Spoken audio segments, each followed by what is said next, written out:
All right, folks, gang, fellers. Bet you weren't expecting this kind of intro. This week, here's what we're going to do. Episode 8. I had a conversation with a buddy of mine back in July, Ricky Schmitt, or affectionately Schmitty. We're going to talk a little bit about vlogging, something I have no expertise in. I think that's evident with this video. We'll talk about growing on YouTube, and we'll also talk about how we met over at Redhawk Academy. So, hope y'all like it. It's the first conversation episode. Hope to do more of these. Love y'all. See you next week. Yeah, man. In the Jar, episode 4. What up? My boy Ricky Schmitt. Let's go. Schmitty. How we doing? Man. So you guys went to Jets today, huh? We did. Fucking got beat up a little bit. I actually went soft today, and I had Brendan just getting some really good positions on me. He tapped me. He got you today? Oh, yeah. I let him start with the rear naked on my back. Sunk it in pretty deep.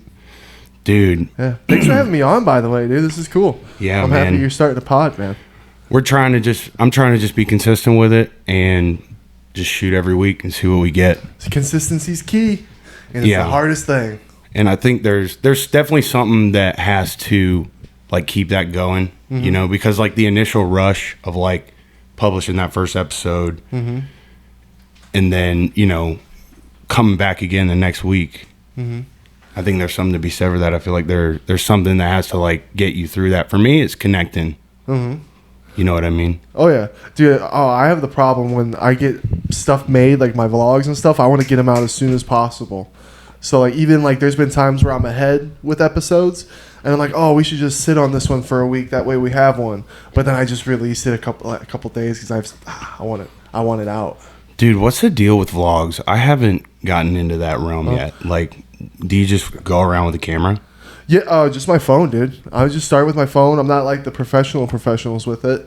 But I really enjoy it. I'm not going to lie. It's a lot of fun. I'm in a unique space. So and a lot of my fans really enjoy a lot of the stuff I get to do that I'm blessed to do. So I just take a camera around with me whenever I think the key so that you don't have a lot of editing to do is that you make sure you get the best parts. So like when you're in a moment that you know would be good for camera, you just whip out your phone real quick, get it on camera, and say what you're gonna do. Like let the people know what's gonna happen, just stuff like that. Catch the natural stuff, moments. That's just cool, dude. Paint a little story in each video.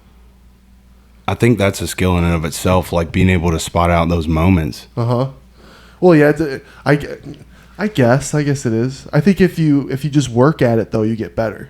Because, dude, when I first started doing vlogs, Sean would always yell at me, 10 minutes, Schmitt, 10 minutes, Schmitt. And I'd have like a 19-minute vlog, but I'd have 2 hours of footage because I would just video everything. And then so I just, from videoing everything and just dwindling down, I started figuring out, oh, hey, just record this, so that you have less to go through, if that makes sense, and have the better moments. Yeah, man. Editing is the one that really... Get you? Dude, that one's...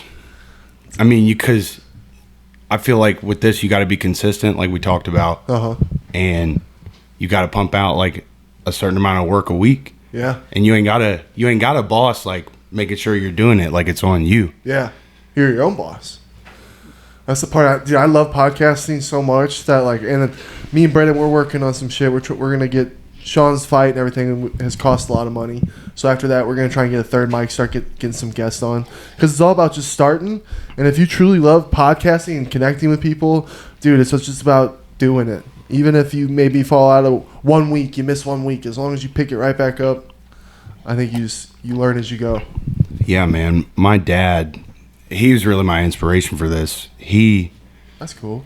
Yeah, man. He started an AM radio show, like a talk radio show, like I want to say 15 years ago. I could be wrong.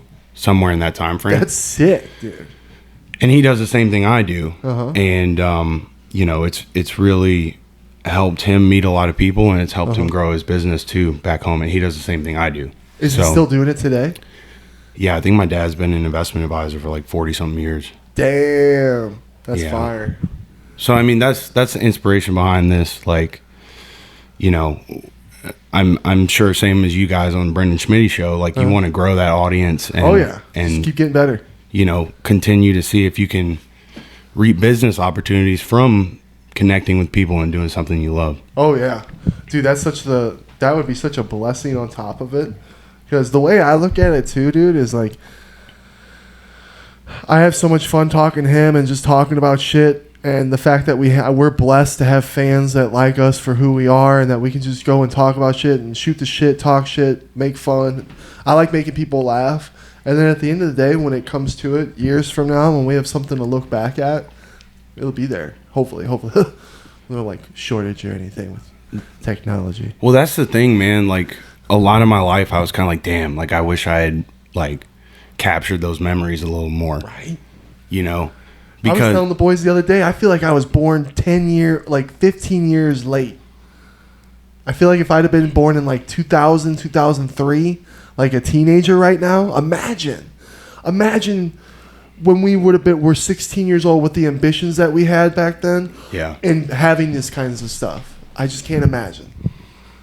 Yeah, man. Like people that rode that wave, you know, I think success and stuff like that too. I think you control what you can control, right? Mm-hmm. You know, shoot, edit, once you're off the ground, publish every week. Mm-hmm. But, you know, there's also a degree, and I've lost my train of thought, but fuck, man. No, it's okay. I'm starting to see the grind of it now, and I'm ready for it, but it's like, let's go. Yeah. That's how you got to be. Yeah. I want you to know right now that even though it might seem like a lot to you right now, as you get better, you'll be more proficient with what you do with your editing. So you'll know how to do things quicker, and you'll get it done faster.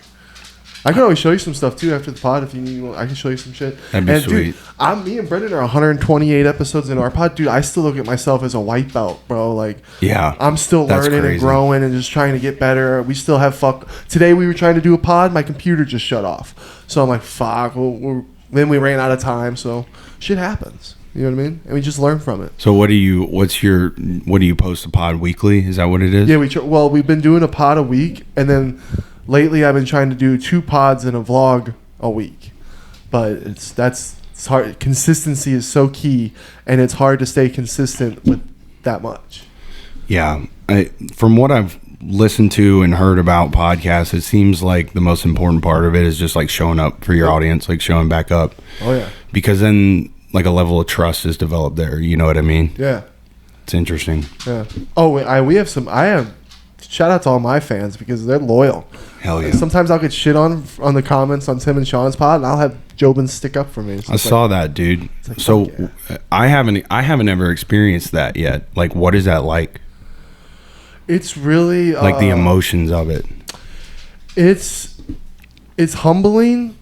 And it's like it gives you a little bit of gratitude that like for what yourself, like what you're doing, like hey, you're doing something right. Keep working hard, and let's make it bigger and more positive, kind of thing. Because every time a fan comes up to me, dude, I just still can't even believe it. Sometimes I've even caught myself like, you know who I am? Like it's just crazy. So you guys have gotten to about 3,300, somewhere around there, subscribers. Yeah, a little bit. Dude, and it's insane. You start with 0 and you build like I think that might be the most intriguing part about it for me is like the journey. Yeah. Oh yeah, it's so cool. Just doing it. You know what I mean? Oh yeah. I think at the end of the day, what I desire in anything I do is to connect while I'm in the process of doing it, and that's what the rewarding part is. That's just my opinion. It's all rewarding, especially when you one of the craziest things, because I deal with depression and shit, is when someone's like, dude, I'm depressed, and like you guys make me my day, man. Like I look forward to you guys. You guys say shit, and then like that's how I felt with Tim and Sean's pods. Like they were saying shit, I'm like, damn, I just need to look at that way and I'd be so much better. So that when people say that, it's like, holy shit, thank you. And it just, again, powers me to want to get better, do better, and be better. Like, get more out. Dude, there's definitely something to be said for, like, the mentors you have in your life. 100p. I was talking to someone the other day, like, I had a strength coach in college, like, playing football. And, you know, guys, ex-heroin addict, like came back, like worked construction, grinded for like 18 hours a day. And now he's the director of sports performance at Marshall. Damn. And he did was I like, turn this? I hope I didn't. I accidentally just pressed the button down here at the bottom. Did I turn it off? There's a button down here that I accidentally pressed. I don't think it turns it off. Okay. I can hear you good. Oh, you can hear me good still? I just wanted to make sure. My bad. Is the mic toggled to on? Let's see. Oh, yeah, it is. Okay, yeah, that's at the top. My bad. We're good. My bad, Fernando. I just didn't want to mess your shit. Growing pains. Growing pains. Watch your fingers, Schmitt. But no, like influential figures, man. 100%. So obviously I know you from the gym, and like, what's the story on like where you come? Basically, what's your origin story? Where'd you come from? How'd you end up here? Well, I agree. One thing, Jack. Shout out Jack Harlow. You're a product of who you surround yourself with. And, Hell yeah. Me and Brendan. I'm from St. Louis, Missouri. Yep. I'm 30, dude. I'm old. I met Sean through Twitch and Instagram. So I've been a UFC fan since I was like 14. Damn. Yeah, long time, dude. Long time. Back when it wasn't cool to watch. Back when Sean's weight class wasn't in the sport. I remember that, dude. Yeah. I remember those days. I didn't follow it closely, but I do remember when it was like that. They were special days. And come like, so I had, you want to get deep? Let's go. I had a high school crush, well, love, for 5 years. We graduated high school, college together. She broke up with me. I was working as a manager at a movie theater while also going to school at the time when she broke up with me. Graduated college, stayed manager for about 5.5 years at the movie theater, and I became friends with Sean while being a manager at the movie theater. And the story with that is kind of crazy itself, just because I had started going to UFC events, and I met this guy who showed me this website where you can send, because I like to get my card, I like to get shit signed by fighters. And I was like, oh, dude, sick. So I joined this page. Sure enough, I downloaded Instagram. Didn't have Instagram at the time, just to look at the gyms and like know when they're there and shit. Yeah. That's when I saw, and then Sean did his debut, and I was like, holy fuck, on the Contender Series. Yeah. Was that the night where he met Snoop Dogg and that crazy story he tells about that? I was infatuated. I was like, dude, that was so sick. Dude, it was so sick. And then the fact that, and then the fight itself was so sick with the skinny Afro kid with the way he's moving, jumping around. I was mesmerized. You know what I mean? I tell Brendan all the time, there's been 3 times with fighters. It's been Anderson Silva, Conor McGregor, and Sean, that I've just had like something special about these guys. Yeah. It's something, it's hard to explain. Dude, I saw him, I don't remember which fight of his I saw, but it was when I had just moved out here, because I took a job with the Arizona Coyotes. What year was that? 21. Okay. So. Wow. Yeah. How long ago? So, I mean, my background, I started off working with the Indianapolis Colts. That's sick. I had some connections that like really helped me out, and kind of taught me how to be a man, be a professional, because I was very immature when I was still even graduated from college. And the pandemic happened, so I went home. My dad's got a firm back home, so that happened for a year, and that was great. Got my licenses, all that. And then I was kind of just like, damn, I think I need to get out of my hometown. It's just, something urged me to do it. So they called, and I answered, and didn't work out, but I'm in a different role, and it's now fire. Look at you. Trying, man. Yeah, dude. Trying. Life's about taking risks, bro. 100%. If you don't, I think I never knew I would take this kind of risk that I took, moving across country. Never in a million years. And now I'm like, I'm so glad I did take a risk, because that's what life's about. You'd regret it if you never did. 100%. Yeah. And I think my gut was telling me that when I was deciding if I wanted to, come out here, and I was like, damn. You had that feeling, right? Sunshine, palm trees. I'd been dreaming of deserts a lot, and I was just like, all right, let's do it. And yeah, so when I moved here, I saw Sean on whatever fight he was on. It was somewhat 2021. That might have been, Eddie, could have been. Yeah, he was already pretty popping, but I don't think, like, dude, I saw he was training out of Glendale, Arizona. I was like, that's where I work every day. So ended up being like 6 minutes from like the arena where we used to work and like State Farm Stadium and all that. It was like 6 minutes away. So I showed up and talked to Tim.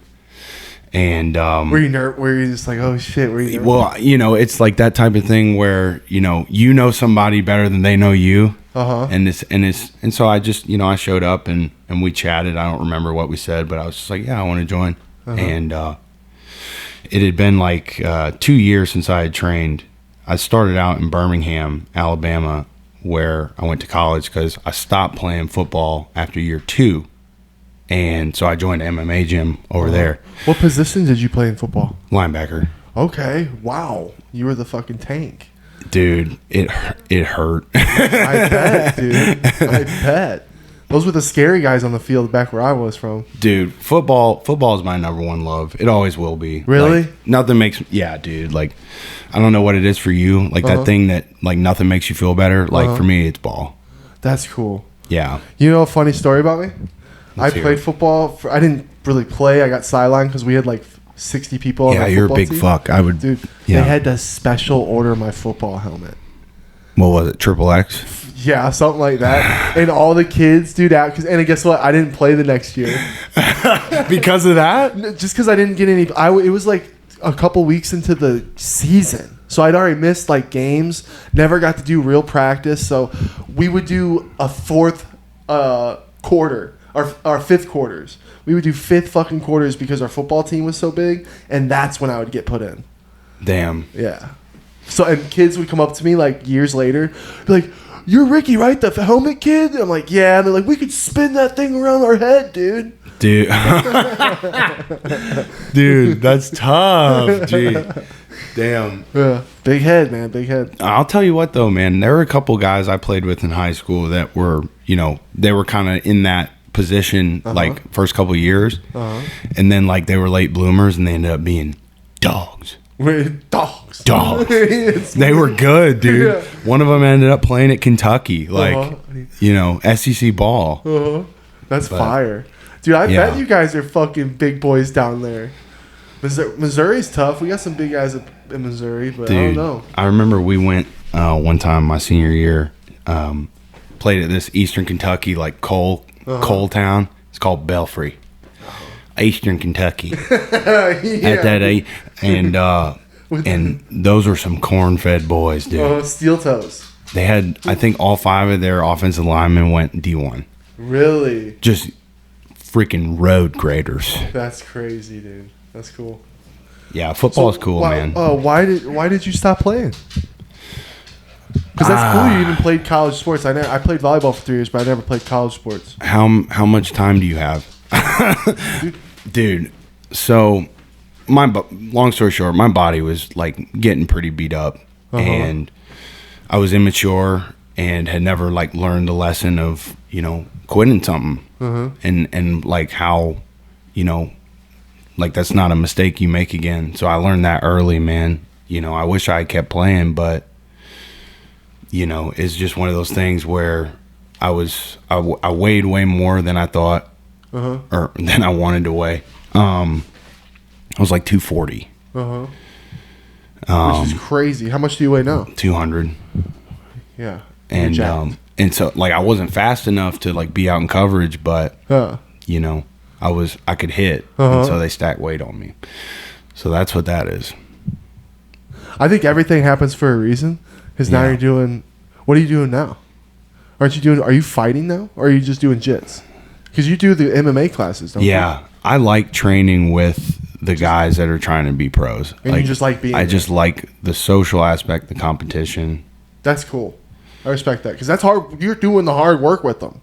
You know what I mean? Dude, the wrestling is so tough. I fucking... 10 seconds.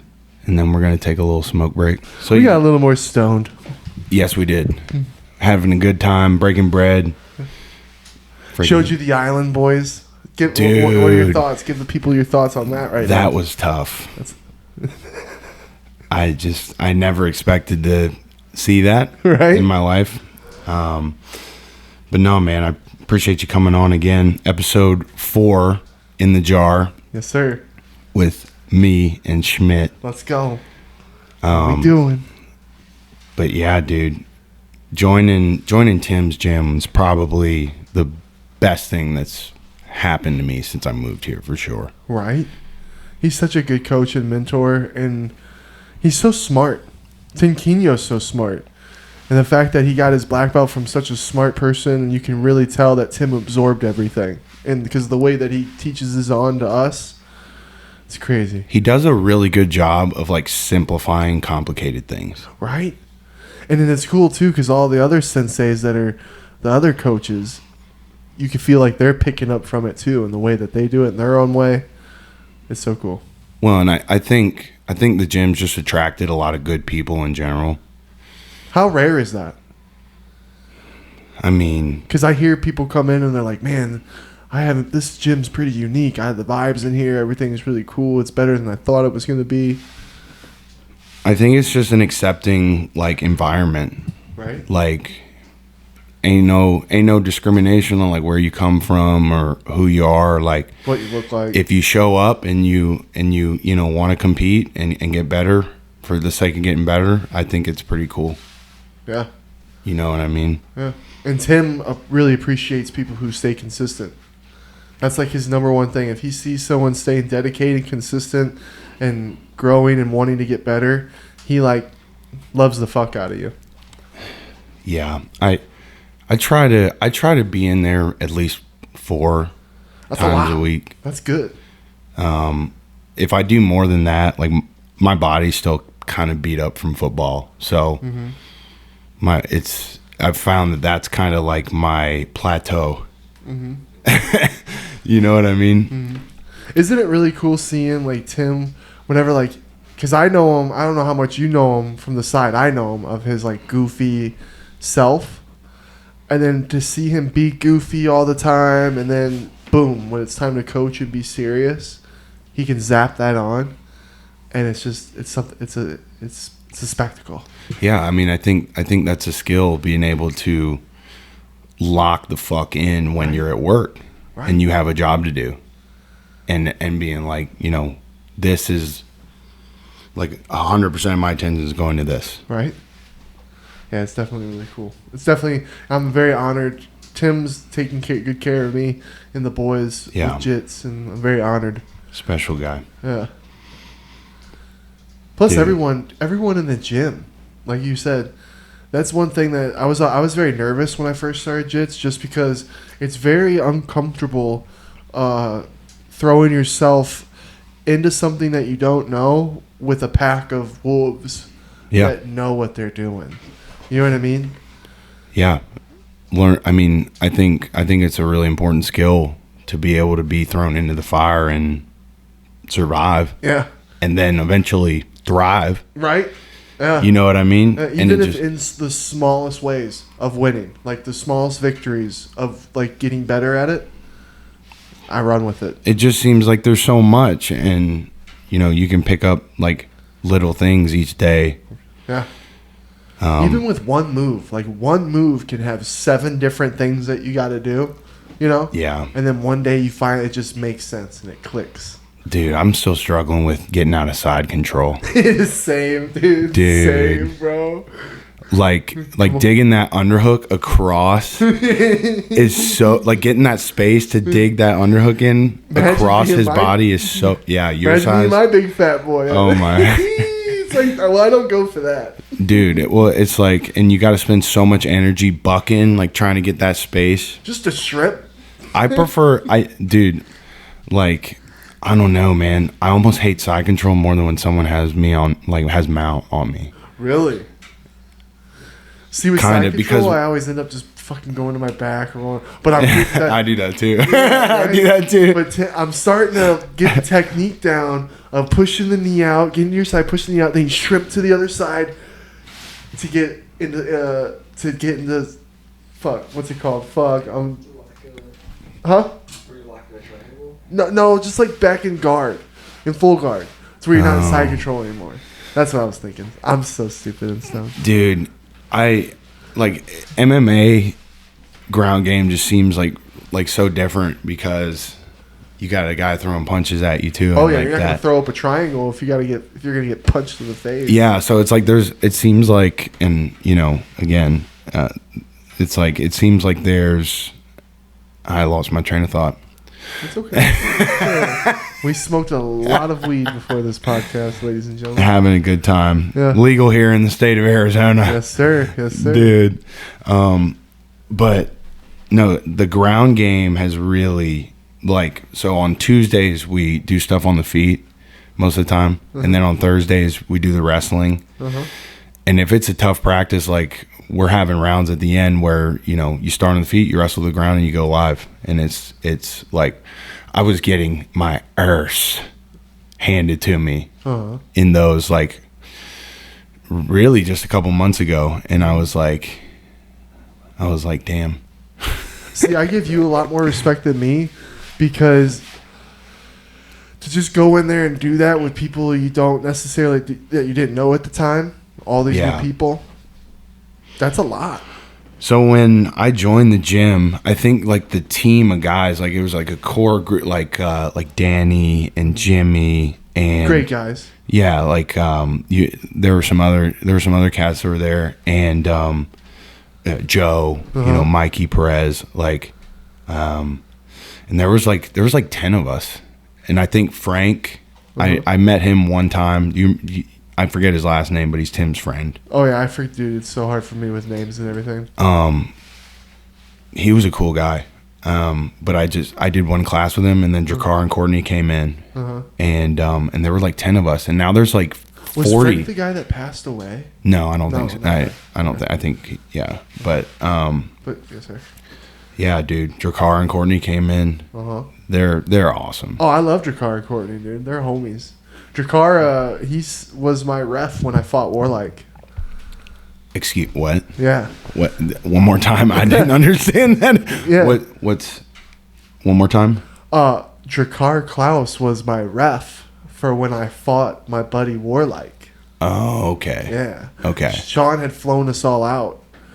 Yeah, man, you just don't know it's cool that you don't know, like, anything about us. Dude. I love that.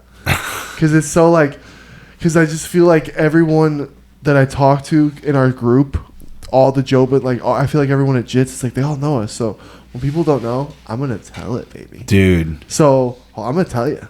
Let's get it. So Warlike, I met Warlike gaming with Sean, and Warlike would talk all this shit, and the kid didn't even know me, right?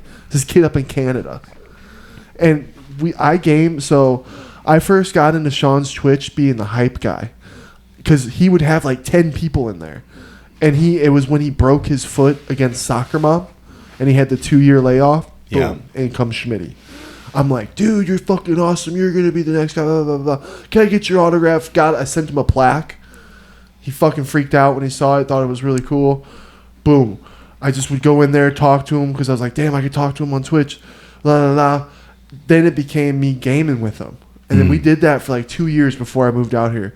Met Warlike this whole time, him talking shit. That's a hell of a name. Yeah, Warlike. His real name's Nick Lejeune. I probably fucked that up, but anyway. It's okay. Yeah. He would talk shit we'd be gaming all the time, and he would just say some shit. Yeah, so Sean's like, all right, boys, how about I just fly? We all meet up, and we have a Jobin fight card. We had 3 fights. Do you know who J-Rob, the chief is? No, sir. He's a rapper. He's, I'd say, like an underground rapper, right? Yeah. And hip hop. Yeah, sorry, I can't really hear you, but my bad. But he's really good. I would say R&B. He's a good singer and everything. Anyway, he made 2 songs for Sean. Welcome to the Suga Show. Have you heard that? I probably heard it, but I'm not familiar with it. He's got another one. Super cool guy. Do you know Jay, Tall Jay, who fights, lengthy Jay? JJ Kruljack? Yeah. Yeah, that's my dog. Yeah. He was one of those original guys that was, you know. Dude. He is such a chill dude. Just good-natured, man. Right? Good-natured fella. Have you ever seen Ozark? No. Oh, he reminds me of one of the guys in Ozark. Crazy, dude. Dude, I've been told I need to watch that. It's so good. It's just the thing about it is when I find something I like watching, I don't do anything else in my evening but watch that. Oh, yeah, you got to get it out. Got to finish it. Like feel that. Netflix just dropped a new documentary, Quarterback, executive Everyone's talking produced about that. by Peyton Manning. Yeah, everyone's talking about that. I want to watch it. It's tremendous. Really good. You know, like I said, dude, I Like I a just chef's love point ball. of view or something. About Yeah, cooking for 'em dude. and Like everything? like they're like you hear what plays they're calling. You know, different reads they have before the snap. Like it's Peyton Manning is like like his mind for the game of football is crazy, dude. Oh, I can only insane. But yeah, then we had Jay fought J-Rob the Chief. They were the opener, and then we had our two other buddies, Sono. Yeah. He fought our buddy Zark. That's Sean also. Or how did Zark get here? I think Who won? so. It was a draw on that one. Oh, Yeah. was there like a ref and everything? Drakkar? Dre did it. Yeah, and then me and Warlike were the main event, and I beat the shit out of him. You got him. Yeah, I had him up against the cage, and I was like, "You're a fucking bitch," and I threw an overhand over the top, and he started bleeding, and and then Sean put it up on YouTube finally. It's up on YouTube. Yeah, maybe that is a clip of that in y'all's intro for the pod. Maybe I've made so many different intros. There's a video on the intro of y'all's pod where Dre's like, oh yeah, and we're the staring each other face-off? down. Yeah. That's it. dude, he's awesome, man. He's so cool to be around, and he's like one of the he's just like he's like a little ball of energy, positive energy. You know what I mean? I feel like you can't break that guy. Yeah, he's gonna come on, I think, in a couple weeks. That's fun, dude. Fuck. Because me and Brendan have been wanting to get Drakkar on forever, dude. And he says he will. They're such good people, but we're just slacking not having a third mic. I said, what you want to talk about fighting? He was like, nah, let's talk business. Dude, I love it. Dude, I feel like just shoot the shit with Drakkar would be so much fun. And Cortney. I'd love to learn about them. Yeah. You know what I mean? Dude, so the week I was getting my ass kicked that I mentioned earlier, I was doing like all the rounds with it was like one day where I did like all the rounds with him. What was that like? And he's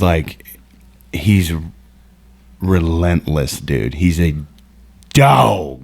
Drakkar, dog. Like stays on you. Yeah. The whole time. I've watched him train. His body shots are crazy, dude. And he throws wild shit just for fun. Yeah, well, you don't know. Like, he could always shoot in and get a takedown on it. Like, me at least, he can do that. Yeah. And so, like, he'll feint a takedown and then just rip a body shot. And you dirty bastard, Drakkar. Yeah, so with him, I had to hammer the body to keep him off. And try to keep, because, like, the only thing I had was length. You are more brave than me. Dude, he's a dog, and I haven't even sparred Sean. He's a pro. I mean, he's a pro. Yeah. Fuck yeah. Dude, people don't... the normal human, I hope, starts realizing... But I guess it took me to mess with all these kind of guys to see it and really realize that the shittiest fighter that we make fun of would kill every average fucking man. Yeah, there's levels to it. Yeah. Like, I mentioned earlier, I do it because I like to compete with the best athletes. Yeah, that's... Whew. And I do it because of the social connection. That's cool, dude. That's really inspiring. Well, I mean, that's the only thing that, like, gets me out of bed. Really? Yeah, it's just, trying to connect with people. Dude, I want to be more like that 100%. Because, the brotherhood in jiu-jitsu's insane. Dude, it's sick. And then going out with everybody, like when we all get together, like when that guy before he left to go to Germany back home. Yeah, Arnie. Yeah, he was cool. He was a dog. That's what it's all about. We had some hard wrestling practices, and he was in for every one of them. What if it's like, dude, it's like it feels like that kind of special group that Coach Carter kind of shit. You know what I mean? Dude, goated movie. Yeah, none of us can die though. We can't have any of that. Brendan, you fuck with Coach Carter? You like that movie, dude? Me and Brendan watched that shit together when we came out, dude. I remember my grandpa, who was in the sports business, like showed me that when I was like a kid. and I always loved it. Oh, dude, it's such a good always movie. And like I learned different things from it as I watched it growing up. That's one that I haven't seen in so long. I'd like to go back and rewatch. The soundtrack's great. Oh yeah, the opening song, dude, when he's driving around in the hood. Yeah, I got some intense nostalgia for that movie for sure. 100%. I had that with Titanic. I know everyone's about the Titanic and everything, but that actually brought me back to my love to the movie Titanic with Leonardo DiCaprio. Did you watch it after the submarine? Oh yeah, we watched it the other night. Even Brendan was captain. We were dude. I cried. I was crying at the end. I'm such a bitch. Dude, somebody tweeted it was like it's like that meme where you're poking at with stick. You're like, come on, do something. And it was basically like they pasted the submarine in there, and then they put like Bill Gates and like George Soros, and they were they were saying like, go, you need to go down there. Oh my god. I saw this one video. It was kind of good. But have you ever seen Ace Ventura? It's been a long time, brother. Well, you know when he's in the rhino and he's trying to, I need air, and he's trying to get out of the rhino's ass. They put that in the submarine. I was like, oh fuck, dude. The internet's crazy. The internet wins, dude. The internet, it's cool. We're creating. You want to get into the AI talk? I think we've been creating AI for a long time. Do you guys like Twitter? Don't really use it. Yeah. Why? There's some crazy stuff on Twitter, dude. About AI? Just in general. It's like, don't you think that everything that everyone's ever searched has kind of been used towards it? Makes sense, right? I remember one time I was at work and I remember distinctly remembering talking to somebody about a nitro cold brew from Starbucks. And I opened my phone, Instagram, 5 minutes later, ad for a nitro cold brew. Yep. It's what it is. It is what it is. You know what I mean? I'll tell you this though, my best buddy was in intelligence for the Army. Uh-huh. So qualified opinion on things like this. He refuses to have an Alexa in his house. Really? Refuses. How many things are like Alexis's though? Like, isn't our phones like that? Absolutely. You know what I mean? But you can't not have a smartphone, right? You know? So and they know that. Yeah. But I mean, what I don't get is there was a guy who just got caught who's a serial killer, and he had murdered a bunch of girls. There was like 4 of them. I forget what state this is, but it was back in 2001 and 2003. And this dude been living in a regular neighborhood. Those murders were a long time ago. Who knows if he's murdered people since? Yeah. You know what I mean? It's like we have this technology that's like, oh, we think is listening to us, but yet can't solve a lot of problems that is like everywhere, like that. If that makes any sense. I've never thought about that way. Like, before. how come we couldn't figure that out somehow? Hopefully there will be advancements in those sectors that enable that. Right? Or how come like? And it might be a business related issue too. Like somebody may have that technology, but just hasn't sold, the idea to somebody yet. You know what I mean? Yeah. Or like given up, the rights to their own research to, scale their business. I don't know. I'm just spitballing. Oh, I know. Well, I'm just like, where in the future does it get? Because like, you know how like every generation kind of spoils it for the next, so there's new rules made so that things don't happen that have happened in the past. Yeah. What's gonna be that for? Like, what are we using right now with our phones and everything that something's gonna like that needs to be controlled a little better or have more implications on? Well, I know like, what is it? I think it was the state of South Dakota banned TikTok. Or I think it was South Dakota. So that's another one. That's like the second one. It was either South Dakota or Wyoming. Yeah, see, I was thinking like Montana or Wyoming or something like that. But anyway, yeah. See, there you go. They like the banning of apps. Like, doesn't matter what state it is. It's the fact that a state banned it. Yeah. And then you got, I was reading in the Wall Street Journal, you got China looking to set up spy bases in Cuba so they can like pick up the frequencies from like, South Florida and farther north. Fucking China. Yeah. Brendan was telling me something about them having like factories here in America to where people are going to be working for? Well, and that's the problem, right? Like, China is exporting more and more goods, or they're exporting less and less goods. And then Biden's also imposing tariffs to tax the shit out of any Chinese imports that do come in. Mm-hmm. And so they're exporting less, and their economy's like really, it seems like it's starting to hurt a little bit. Yeah. So, things to watch. It's been good while it's lasted, America. I think we'll get our shit together. I know we'll get our shit together. Yeah. But, you know, COVID was just a crazy, crazy thing. What'd you do during COVID?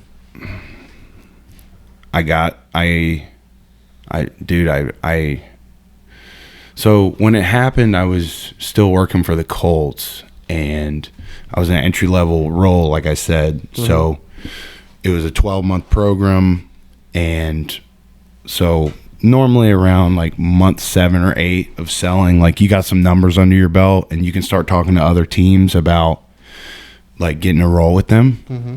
as like an account executive, mm-hmm. which is a promotion. And so basically, like it's called inside sales, mm-hmm. and it's basically just like year-long boot camp. Like you're making 100 calls a day, learning how to sell, like, and I put some numbers up, and so I was talking to the Detroit Lions about taking a job there and moving to Detroit. And then I think it was March 17, 2020, everything kind of hit the fan. Uh-huh. And so like they weren't able to extend the offer because of, you know, the state of Michigan's regulations towards it. So I went home and I got a job with my dad and got my license to be a financial advisor. Mm-hmm. So that was a really blessed year. Damn, so you turned it around and made it a good thing. Yeah. It sucked at the time. Like, you know, I was just studying every day and mm-hmm. kind of felt like school again, which I didn't like. Mm-hmm. And yeah, I got the license. And then after about a year at home, I was kind of like, okay, I think it's time to like take a risk and branch out, mm-hmm. you know, because I you know, when you're sitting at a desk in your dad's office, like there's a sense of security there. Like, mm-hmm. you know, I know that, like I won't get fired, and I didn't like that. I didn't like that. Uh-huh. So yeah, Coyotes came calling, man, took the job. What about that made you feel lazy or something? Kind like I didn't feel that there was any like accountability metrics mm-hmm. that I could like base my work that I was doing on. So that I get what you're saying. Yeah. So like feedback almost, like yeah, knowing that you're doing something worthwhile. Yeah, because it's that became a complicated relationship, like working for my dad. Yeah.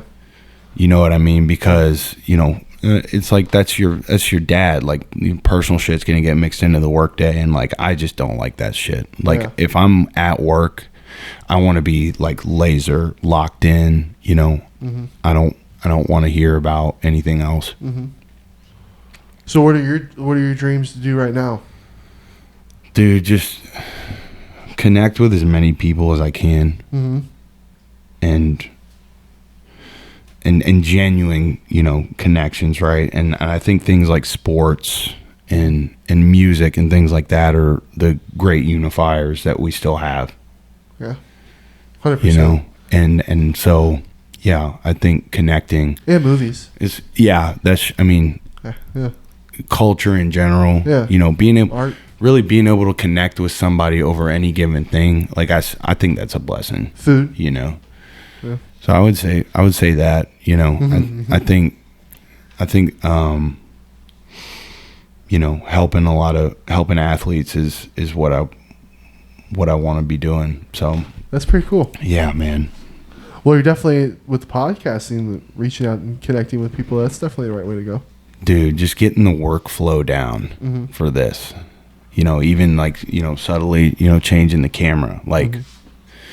there's so much value in like being able to share knowledge uh-huh. and So it's like you guys have been doing this. Like you give me a pointer, I'm doing it. Oh yeah, well hey, dude. Because then I'm becoming more efficient right there. Right. Well, that's the way I look at it. If you're not learning, you're not living, baby. That's the damn truth. Yeah, because a lot of the stuff that Tim and Sean passed down to me, like you'd have to pay for. And here I am blessed getting it for free from my best friends. Because you don't have so I think there's two types of learning, right? You can like experience something, and I think that's the deepest form of like wiring your brain, right? Is the experience. And then sometimes when somebody gives you good advice or how to shortcut something or how to be more efficient at something, they just saved you time. Oh yeah, because that's the most valuable commodity at the end of the day, in my opinion. Oh yeah. And so it's like if somebody can come in and save you having to experience a fuck up, then like there's a lot of value in that. Yeah. Or yeah. Because they've experienced different things, and they can share, how to circumvent it so that you don't have to feel or do that, same mistake. Yeah. I was super blessed. Shout out my mom. I was super blessed with such a great mom that knows how to truly convey things and say things the right way, so that in my fuck ups, I see where I fuck up and learn from it. Simplifying complex things, man. Being away from her across country, I'm like a loose cannon right now. You know what I mean? Really? Yeah. Yeah, dude. I like. There's definitely a degree of that. Like moving somewhere so far away. Like you guys are probably similar distance to me, maybe a couple 100 miles saved to the west, but yeah, Kentucky's like what, a little south? Yeah, we're like 4 hours from St. Louis. Yeah. Oh yeah, nothing. Like Tennessee. Like what? Yeah, you're right about. You're like right above Tennessee. My dad and I used to jump in the car, and when the Reds were playing the Cardinals, we would go to St. Louis, go to Busch. Hey. I don't think I've ever been to Kentucky. It's a cool place. I think I've driven through it. It's got a different feel to it. Just like with the horse business, it's really in the bourbon scene. Like it's really unique. I'd like to check it out, dude. I'll tell you what. You go to so my home track horse racing is Keeneland, and they have meets in April. They have meets in October, and you can just dress up, act like a degenerate, just go bet on horses. Buck wild. Yeah, man, it's real fun. Get crazy in some boots. Get muddy. Dude. You wear a suit, but the activities you're doing aren't indicative of how you're dressed. It's a good time. That's cool. Yeah, dude. But yeah, I mean, back to the AI thing, like we got to get a handle on I kind of don't want those to matters. On it. You want to see how it plays out? Chaos. Yeah, let's just see what happens, where it goes. It's going to change warfare. It's going to I want to be right now in that chair to where I feel like I'm in another reality. Yeah. Where this doesn't I want to confuse games with life. I want to come out like, well, what the fuck, dude? And it was talking this book. It was talking about that too. It was like, we will be able to immerse ourselves in like such intense VR. I just hope it's not super expensive. That we can literally live a separate life from our own body. Oh yeah. And choose, whatever we do, because and then you think about how financials would work in the metaverse. Oh yeah. How do you pay for stuff in your alternate life? Mm-hmm. Can you invest in the stock market in your alternate life? It's gonna be crazy. And it's like they was talking about how these people would, people could choose to just be in this like hedonistic, virtual like life, and just like, fucks in all the time and shit like that. Well, we'll see. We'll see what Microsoft and all these other teams that are building all these AIs. It's like the race to the moon right now. Dude, the modern race to the moon. Even in Ukraine right now, they're using drones for like attacks. I believe it. Like they just send a drone in on something. That was in movies. That was in that one Gerard Butler movie. White House Down or some shit. I don't know. I forget. I think I know that movie. So the second one, some shit. I forget. My memory with movies is so bad. Like, I'll see something, and if it's longer than 3 years ago, I don't remember it. Really? Unless, obviously, there are special cases. Yeah. But. See, like, movies, the ones I don't care about, yeah, but movies I loved and absolutely, me and Brendan, dude, we're like two of the biggest movie fanatics ever. Did you guys ever watch Norbit with Eddie Murphy? Oh, yeah. It's one of my goats. I love Norbit. We laughed. How you doing? Oh, yeah, dude. Eddie Murphy's the goat. That was actually pretty good. Dude, it's my. I love What's that her name movie. again? Respucia. Yeah, dude. What's your name? Norbit. That's a stupid ass name. Or maybe he did make another movie recently, I think, where he did. Yeah, he did. But I just didn't really like it as much. Really? Because Eddie Murphy's the king, one of the kings at that. Mike Myers. His stand-up, I think, is pretty good. Yeah. Did you guys see Tom Segura's new stand-up? Yeah. Yeah. Tom just goes up there and he tells a story. I like it. I think that's the greatest gift a person can have. Yeah. I really like Tom. And the breaking of the arm, like that video, I can't watch it. Oh, there's video. Damn. Yeah. I won't be watching that. Yeah, no, it's hard. It's definitely hard to watch. But him, like, talking about his kids, it was hilarious. He's funny the way he talks about it. You know what I mean? I just don't. I don't know if, like, that storytelling gene is like a gift from God, or if you just hone that over time by just getting in front of people. Dude, that'd be so tough for me because not only are you telling that story, but you're telling it over and over and over and over. You know what I mean? And you got to make it punch every single time. So for me, stand-up comedy for me is so tough because, like, it's hard for me to tell the same thing over. Like, I'm such a I'm funnier in a moment. Yeah. But if you tell me to be funny in the moment, I can't do that. It's hard. I mean? It's like when the cameras come on with this, you know? Yeah, well, I've gotten better with that. Yeah, because you do it. Yeah, I guess maybe that would be the same. Do you want to sit down, by the way? Do you want to take... I don't care. We got Brendan on the pod here, too. Yeah, dude. I don't want you standing there for 3 hours. But yeah, with stand-up, if I could go up and if I could find a way to be up, to find that energy that I can get sometimes. Yeah. To be so invested in an emotion into a story and just go on stage and vent. Yeah. And just vent about that story. I feel like I would do better than having a routine scheduled story. I think there was a fella on JX's podcast that does it, and he was saying, like, it's a different level of performance because when you're in the music, like, you can record your song and then play it for someone, or play it for your friends, and be like, hey, like, what do you think about this, and get some, like, some feedback before you release it to the world. And he was saying, like, with stand up, like, there's no way of knowing that, so, like, you gotta kind of go up and just, like, bomb a little bit and, like, see what doesn't work. I wonder, and it's like a live response. Yeah, I see. Like, should we just take a mic and then just get our phones and just do a stand up in your rooms? Like, yeah, dude. Like, practice that way. I mean, I don't think you can replace having, like, a live, right? Because you don't group know of people works in front of you. But in the comments. Yeah. You know what I mean? It's a little different. Yeah, I think just, like, nothing.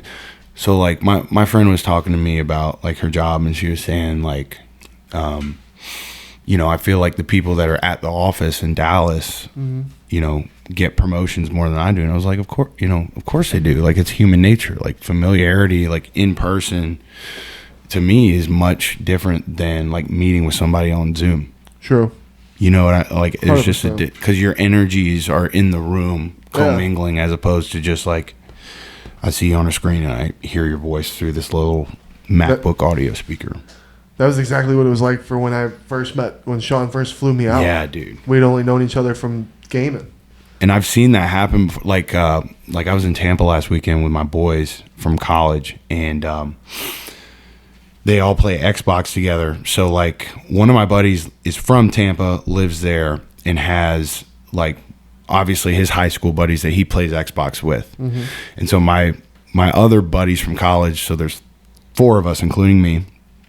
Like one of his names is Lewis, and he's been playing Xbox with Dean, my buddy's high school buddy, for years, and they just met for the first time last weekend, and they've been playing together for like 4 or 5 years. That's sick. It's just like to see that. And that's even longer, dude. Like an Xbox meeting, dude. Yeah. Imagine 5 years gaming with somebody.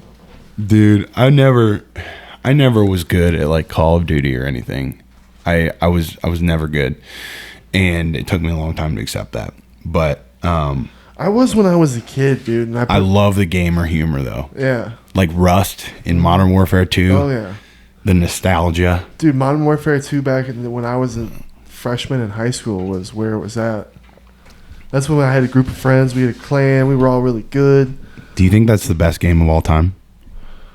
On the old Xbox, honestly, probably, because it was just so simple but yet so good. But then again, it was new at that time. You know what I mean? But again, like even just the simple gun layouts. Like now, you are making a fucking gun in Call of Duty, and there's so many fucking different things that do different things. It's just so crazy. And it's more robust. Yeah, and it turned into the like. I feel like the pay to be better. Like if you pay for things, it makes you better. Dude, you know what sucks is that Madden is like they have the EA Sports has the exclusive rights to Madden, and so they can release the game on the market every year and know people are going to buy it. And so like it's been very blatant that they haven't like really tried to develop the game. For like years, and they just have the rights, so they just keep putting out the game. People keep buying it, and that's what it is. It's tough. That is tough. There was a. You guys play 2K? I used to. You still play, Brendan? Yeah, no. We used to play it all the time. There was 1 year where they had the licensing to do an NFL football game, and had Terrell Owens on the cover. Fire. Best game. I would play it in a flash right now if I had the means to do it. Yeah, dude, some of those old school sports games were where they were at, to be honest with you. That's all I really like to this day. If I game, I'll play Madden because I just like the strategic, like the play calling and all that. I'm a nerd about like plays and stuff like that. Yeah, I think. Well, I get it. Yeah, it's fun. You love your football. I definitely get it. Dude, I just can't, in a shooting game, I can't aim. I don't know what it is. I cannot aim. Dude, I love shooter games my whole life. I love them. I'm terrible. Were you a gamer as a kid? My brother was probably 2x me, but I played a lot. I would play like the old NCAA football games. Because like me and Brendan, we were gamers, bro. Like we played every game. We would play all the games: horror games, crime games, shooter games, race games, sports games. NFL Street 2 for PlayStation. Yeah, like crazy shit. That game's also goated. Snowboarding games, name it. We played. Tony Hawk. Yeah, Tony Hawk. Yeah. PGA, like I think golf video games are kind of. Yeah, I truly think we're really blessed to have grown. Sometimes I'm like, man, I wish I'd have been born, but then again, I am blessed because amen. I grew up right away. Like some of my first memories are playing like Zelda, the Ocarina of Time, Super Mario 64. And, where you like jump into the painting. Yes. So fire. And I can remember being like 4 years old, 5 years old. My aunt and my mom going, "Wow, he's learned how to play this game quick." Like so they all saw it. Like the adults saw the kids being so addicted and into the video games. You know what I mean? We used to play. We had a Wii. Oh yeah. And we used to play MLB 2K8. And you can actually like swing the baseball bat. Oh yeah. Dude, he had the Wii Sports. We would go hard on that. Tennis and golf, dude. Bowling. We went hard. We would be sweating. Nice on. Yeah. Oh, dude, the Olympic Games, Mario versus Sonic Olympic Games. Those were so much fun. Those were fire. They were sport. Yeah. Super Smash was fire too. Yeah. Oh, dude. And then, but yeah, what I'm saying, like going from the Nintendo 64, mine was Nintendo 64, GameCube, Xbox 360. And then PlayStation 4, now PlayStation 5. And that's it. I'm so grateful for that. My buddies argue about whether PlayStation or Xbox is better all the time, and for some reason I think it's hilarious. I would have argued, so I was Xbox hardcore all the way up until the PlayStation 4 because Xbox, I felt like when Gears was brand new and when Halo was on like Halo 3, Halo 2, Halo 3, and Gears was new, I feel like that was the prime Xbox.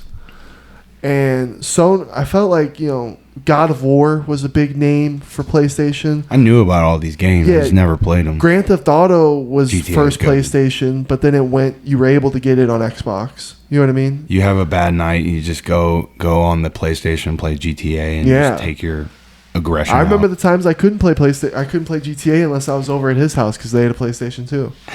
Yeah. But I would say growing up, I would say the Xbox was better than the PlayStation 2. But I think now, I would say the PlayStations are way better than Xboxes because I love story games. And I think they have way more better story games. I remember when Skyrim was a big deal. Yeah. Dude, there's been a lot. There's been so many that are just so fire. That game's not even beatable, is it? Skyrim? Like there's unlimited quests? Probably. I don't know. I don't know. I remember being deep in on it. I went hard on Skyrim. Yeah, we played, and then obviously I played a lot of Fortnite when it was hot. Same. 18. We had me and my three buddies I just mentioned that I was with last weekend. We had a house in Birmingham, and we were renting it. It was 2 levels, and so all 4 of our bedrooms were on the second floor, and so they were literally like in a quadrant, right? So room here, room here, room here, room here. And so we could all leave our doors open and just like run 4s on Fortnite and like give like live instruction to each other. Those are some, and I think that's what I like about gaming culture so much is like there's a deep like sense of connectedness with all of it. I'm not going to lie though, dude. Back when we were kids, the 4 screens, there were the split screens. Yeah. You know what I mean? Like those were special times too. Special. Of gathering, like he had an older brother that had his friends. They'd come over and play sports games. We'd play them, and the split screens, like Medal of Honor, shooting each other with the split screens before. And then, because I remember going over to my buddy Dan's house and seeing Call of Duty online for that. I'm like, holy shit, we're playing with people around the world. You know what I mean? Yeah. Can you remember that? 100%. You remember that time? Or even like, just on any game where you see like where the person's playing from and it's like Argentina. It's like, what the fuck? And it's like NCAA football 08. Yeah. Somebody from, it's. And what I love seeing is that we'll always see, even kids in the future will see, is the advancement with how everything looks. Yeah. Like a game that you thought looked so fucking cool and good back in the day, and then you go look at it now and it just looks like complete shit. Yeah. It's like, what the fuck? How did we play? How it's like, man, to be back in that time to where we thought that was amazing. It's crazy. Even like and I think this happened years ago with like the where the Xbox could take a picture of your face and like import you as the My Player on like 2K or whatever. Even though it looked real shitty. That was probably years ago. That happened? Yeah. Dude. It'll get even crazier, bro. It's gonna be. Yeah. My buddy who's coming on, I think, in 2 weeks, he's been able to make a career out of playing Overwatch. Wow, for real? Yeah, his name's Sam Dawhair, Samito FPS. And he's making a good chunk of change. I mean, he's supporting himself doing good just that. For him, dude. Yeah, that is fire. Yeah, See, dude. that's the goal, dude. And he went to so I've known this guy. We've been buds since we were like 3 years old. Like literally since we could talk. Went to preschool together. All that. Yeah.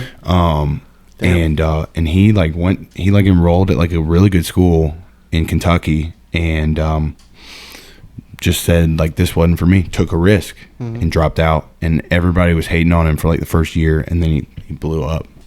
Damn. And he's supporting himself. I know that. That's fire. Yeah, man. I mean, I think the ultimate goal, man. It's a prime example of just like betting on yourself and like blocking out the haters. Yep. Yeah, it's interesting. there's a lot more I want to be doing. Like, I wish me and Brendan were doing skits because I just feel like we grew up watching Saturday Night Live. We grew up watching Mad TV. All the goofy stuff. We love doing fun. that shit. And I feel like me and Brendan have that size. Like, he's little, I'm big. Yeah, you got the aesthetic. And, like, Chris Farley is one of my idols. And, like, I just feel like we could be like Chris Farley and David Spade. I always think about the sales presentation where he like lights the thing on fire. I could relate to that. I'm like that big bald guy that like you dress me up in wigs or outfits and it's automatically funny. Yeah, you know what I mean? Fun. And if you just give me some lines to read and you let me and Brendan go act, we're gonna fucking make it funny. That's cool. You know that about yourself though. But we just don't like. I would just wish I had a crew, dude. I wish I had. Yeah. I wish I was doing it. So I'm just trying to figure it all out step by step, right? Yeah, I mean, it's just like, you know, figuring out when it makes sense to, you know, pay for stuff like that. Yeah. I was, I think like finding like young, hungry people at first is key because, you know, you can pay them a little less and they're hungry to prove themselves, you know? So, you know, I think when this starts to, you know, become ingrained, I'll definitely be thinking about stuff like that too. Yeah, dude. It would be amazing.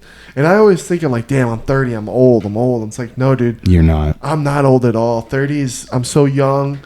A decade, I'm 40, I'm still young. Think about the medical advancements that are going to happen in our lifetimes as well. I hope I live to see it. I hope we all live to see it. I think we will. Yeah. You know, when I make retirement plans for people, you know, you map out their retirement to age 100, and I don't think that's going to be the case for long. I think people are going to start living to 110, 120. Damn. I think at least by the time we reach that age. Really? If I'm wrong, Would you want to live that long? If I was fulfilling a profound purpose of some kind, yeah. Have you ever seen Bicentennial Man? No. You should watch that movie. Show or movie? It's a movie. It's a little bit long. It's with Robin Williams. It's a really good movie. Bicentennial. But it really teaches me like the darkness to living long. There's a sad darkness to living long. Because when you outlive everybody that you know, huh? I don't doubt that at all. Right? If you outlive everybody you know and love, like fuck, and they're gone. Yeah, but if everybody else you know and love starts living as long as you do too, you know, it'd be easier to makes it a little better. But obviously, we can't control mortality, fellas. Yeah. I think that's a good stopping point, G. Bet. I really appreciate you having me on, man. This was fun. Me and Brendan got to get you on our pod. I'd love to do that. There's a lot of stuff I'd like to dig deep with you. There's more to unpack here. There is. Maybe next time you get Brendan on and do something. Yeah, dude. We'll knock something out. I'm trying to keep guests booked out like a month. Dude, keep doing your thing, bro. All I got to say is don't let things stop you from doing it. Fuck yeah. Just as long as you keep doing it, you love doing it, just stay to it. In the shoots, baby. It's the most important thing. You already know that with your training. That's for damn show. Oh yeah. All right, boys. In the jar, episode 4. Let's go. Done deal.